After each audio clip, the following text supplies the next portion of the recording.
بسم اللہ الرحمن الرحیم۔ شروع اللہ کا نام لے کر جو بڑا مہربان نہایت رحم والا ہے۔ جی السلام علیکم ناظرین، ابھی جو میں سورۃ الحشر کی آیات کا بتانے لگوں ان کی بہت فضیلت ہے، یہ ضرور سنیے گا۔ اچھا جی، یہ ایسے پڑھنی ہے۔ اعوذ باللہ السمیع العلیم من الشیطان الرجیم، اعوذ باللہ السمیع العلیم من الشیطان الرجیم، اعوذ باللہ السمیع العلیم من الشیطان الرجیم۔ هو اللہ الذی لا الہ الا هو عالم الغیب وشہادۃ هو الرحمن الرحیم۔ هو اللہ الذی لا الہ الا هو الملک القدوس قدوس السلام المؤمن المہیمن العزیز الجبار المتکبر۔ سبحان اللہ عما یشرکون۔ هو اللہ الخالق الباری المصور، لہ الاسماء الحسنی یسبح لہ ما فی السماوات والارض وہو العزیز الحکیم۔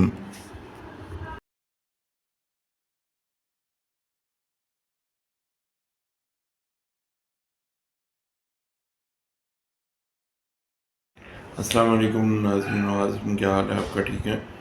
آج سب سے پہلے میں ایک بہت امپورٹنٹ دعا ہے جس کا بہت فائدہ ہوگا آپ کو، اس کی ڈیٹیل کے ساتھ آ رہا ہوں۔ یہ سورۃ الحشر کی آخری آیات ہیں، ان کے پڑھنے کی بہت فضیلت ہے۔ اس سے آپ کے سارے کام دن کے بہت اللہ تعالیٰ کی مدد سے بہت تیزی سے ہو جاتے ہیں، ایفیشنسی آ جاتی ہے آپ کے اندر۔ تو یہ شروع کرتے ہیں۔ میں آپ کو میں نے سارا ریکارڈ کر لیا ہوا ہے، بس آپ کو اس کی کچھ ڈیٹیلز بتاؤں گا، اور یہ انگلش میں ہے لیکن میں اس کو اردو میں ٹرانسلیٹ کروں گا۔ These are the last verses of سورۃ الحشر۔ سورۃ الحشر کی آخری آیات ہیں۔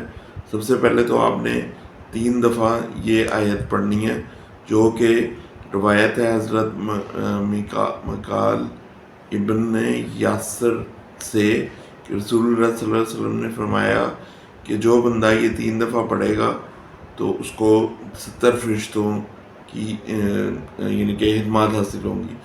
یہ میں نے پہلے بتا دی ہوئی ہے، دعا میں نے پڑھ کے بھی سنا دی ہوئی ہے۔ 3 دفعہ پہلی آیت پڑھنی ہے، ٹھیک ہے؟ پھر اس کے بعد جو آخری آیات ہیں سورۃ الحشر کی وہ پڑھنی ہیں، ٹھیک ہے؟ وہ 1 دفعہ ہی پڑھنی ہے، اور اس سے یہ ہوگا کہ آپ کو 70,000 فرشتے آپ کی فورگیونس کے لیے دعا کریں گے، ٹھیک ہے؟ یعنی کہ آپ کی مغفرت کے لیے دعا کریں گے، اور اس سے یہ بھی ہوگا کہ وہ آپ کی مدد کے لیے اللہ تعالیٰ کی طرف سے حاضر ہو جائیں گے، اور آپ کے سارے کام جو ہے بڑے اچھے طریقے سے ہو جائیں گے۔ یہ میں آپ کو اس کی ڈیٹیل جو ہے یہ اٹیچ کر دی ہوئی ہیں ساتھ، آپ وہ ضرور سنیں اور اس سے آپ کو بہت فائدہ ہوگا۔ شکریہ، اللہ حافظ۔